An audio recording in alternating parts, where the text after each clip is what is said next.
સુરતમાં ફરી એક વખત બોમ્બની ધમકી મળતા ચકચાર મચી જવા પામી હતી।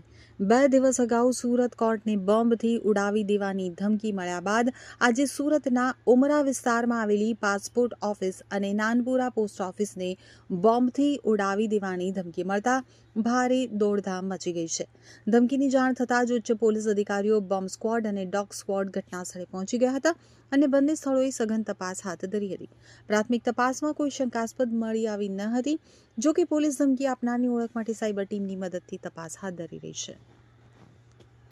પોલીસ કંટ્રોલ રૂમ દ્વારા અમને સૂચના આપવામાં આવેલી હતી કે એક એવો મેલ મળેલો છે કે પોસ્ટ ઓફિસમાં અને પાસપોર્ટ ઓફિસમાં કોઈ પણ એક્સપ્લોઝિવ કે બોમ્બ ઇમ્પ્લાન્ટ કરવાની ધમકી મળેલી હતી।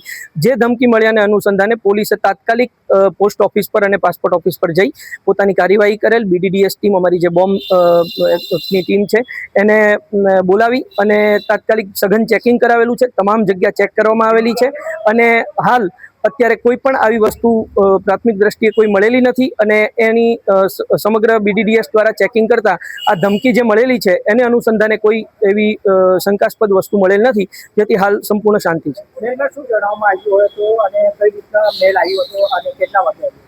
આ સવારના સમયે મેલ આવેલો હતો અને કંટ્રોલ રૂમ દ્વારા તાત્કાલિક પોલીસને, લોકલ પોલીસ તથા BDDSને અને તમામ એજન્સીઓને જાણ કરવામાં આવેલી અને એને અનુસંધાને તમામ એજન્સીઓ આવી અને કાર્યવાહી કાયદેસરની કરેલી છે। મેલમાં પાસપોર્ટ ઓફિસ તથા જે પોસ્ટ ઓફિસ છે એમાં એક્સપ્લોઝિવ કે કોઈ પણ બોમ્બ કે એ પ્રકારના કોઈ પણ ઇમ્પ્લાન્ટ કરવામાં આવેલાની ધમકી આપવામાં આવેલી હતી।